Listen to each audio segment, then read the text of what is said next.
Absolutely. But let's hop right into this right here Yeah. because it's a very important subject right here. Trump floats foreign imprisonment of American criminals who are repeat offenders.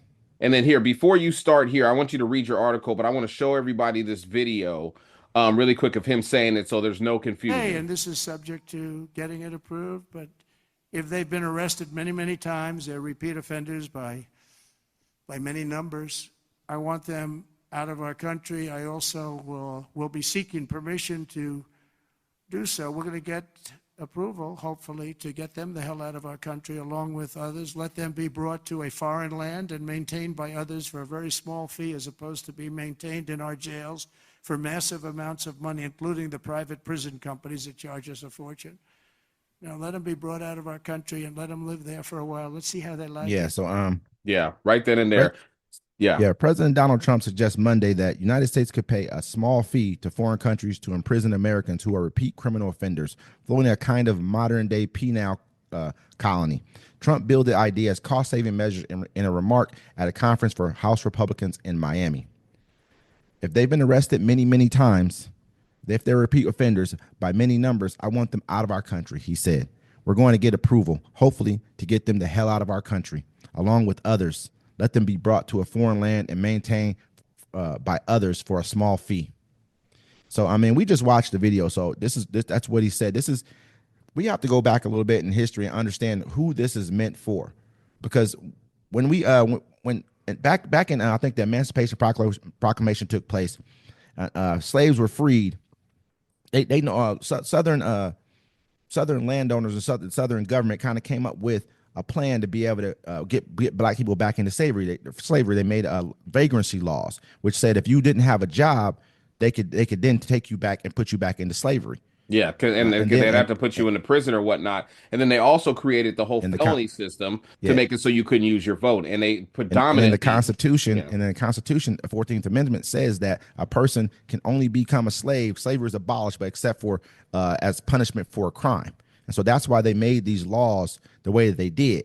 And so, who do you think that they weren't giving jobs to? Black people. So who became part of the prison system? Black people. Fast forward, they got they made these crime bills. They made these drug laws focused on black people. Over policing focused on black people. So yes. who do you think they're coming for next? You know, I mean, they've already gotten these guys out the country. First, they want to tell us they want to send us outside the country to keep us in a penal colonies, pretty much. Then he wants to say that, hey, you know what I'm gonna do also is I'm gonna get rid of your citizenship. You're no longer a citizen of this country. That's illegal. It's not unconstitutional. He's talking about sending them to El Salvador. We've done a segment about those guys in El Yes. Salvador and what's going on down there. They got prisons where basically keep the light on all night long. Everyone stays up in one room, basically sitting up in one room on hard like steel beds, and without even any kind of like comforter on top, nothing, no covers, no nothing. They play music all night long to keep them up. It's just like it's unconstitutional. It's And unconscionable. think about this, sir. I mean, I have a criminal record. I don't know if you do or not, Yes, but sir. I mean, how retroactive are they going to go? You know, you already saw how far they went back with the Tuskegee when they tried to get rid of their curriculum at the Air Force. I mean, they backtracked on it because they got so much uproar from service members and everybody else. They Hmm. changed it, but I mean, how retroactive are they going to be? Are they Oh, going to be like, well, you know, we're going to start from the civil rights, and then they can ship anybody out of here because what they do to black folks is they ding you with little things. Boom, they hit you with this a little small misdemeanor, then another misdemeanor, then they hit you with a felony, and they have no grace, no mercy for you. The only reason there's grace and mercy now is because the opioid epidemic ravaged their absolutely. own communities where they had to stop giving people time because before, if you got caught with 5 pills, you had to do a mandatory minimum, or if one pill is mandatory minimum 5 years.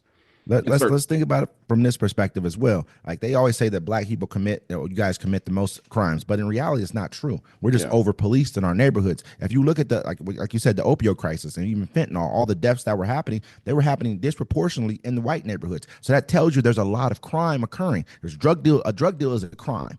And so whatever else is theft, whatever else, those are all crimes, Well, whatever those crimes may be. think Hold on, about this. Go ahead, go let ahead me and finish. finish. Yeah. And at the same time, it was so bad during that time that you guys brought down the life expectancy in America. That's how bad that epidemic has been for this country. So there's rampant crime in white communities, but they're just not being over policed like communities of color. So that's why it looks disproportionately towards blacks. And that's what they'll continue to do. He's already talked about going into Chicago and other areas to clean up the streets. What do you think he's going to do?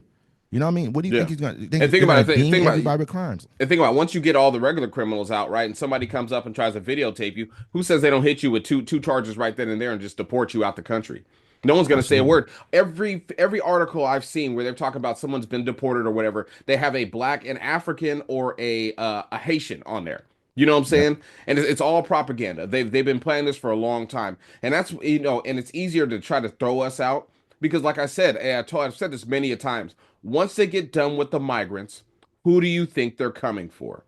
They're going to get us out of there. They're going to get anybody that aided and abetted the migrants, that helped us. They're going to get all the people that they look at undesirable out of this country. Black folks, we've been here before. We ain't have no love in this country. What we need to stop doing is being so welcoming. You know what I'm saying? We got who we got with us, and everyone else needs to fucking kick rocks at the end of the day. You got to start standing up a lot more. We have to fend for ourselves because I'm telling you, they're going to pull your grandma over, hit her with 2 quick charges, and deport her. Or even ask her. I mean, right now you could even look at it like this. How do you get to a point to where you can actually prove your citizenship if they ask for your papers? How do you prove your citizenship? They say they had an article. We didn't get to it or whatever, but they're telling people if you're black or brown, you better carry around your birth certificate.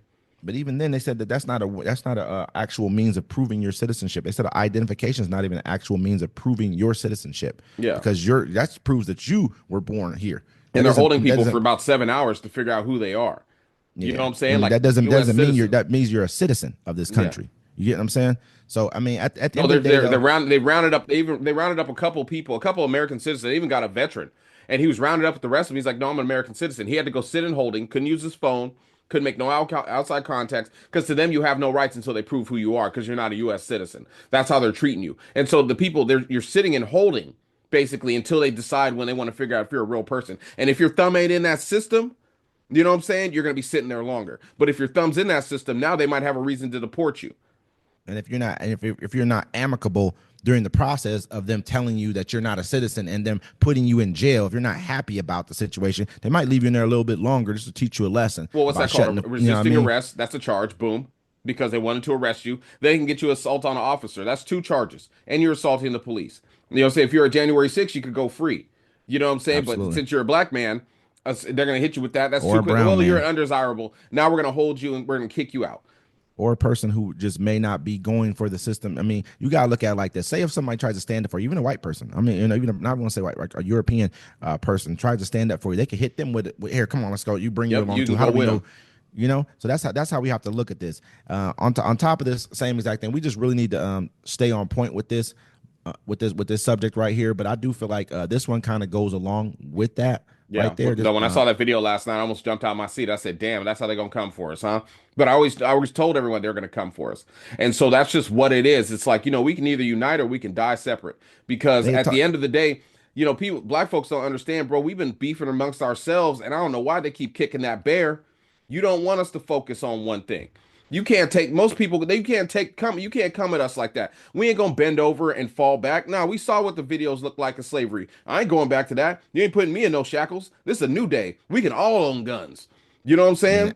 And that's how it's gonna have to. That's how it's gonna have to be. I'm starting to see. You want millions of black people to focus on a common enemy instead of ourselves? Go ahead and do it. See how that's gonna help you, bro. Because you can't take the loss like us.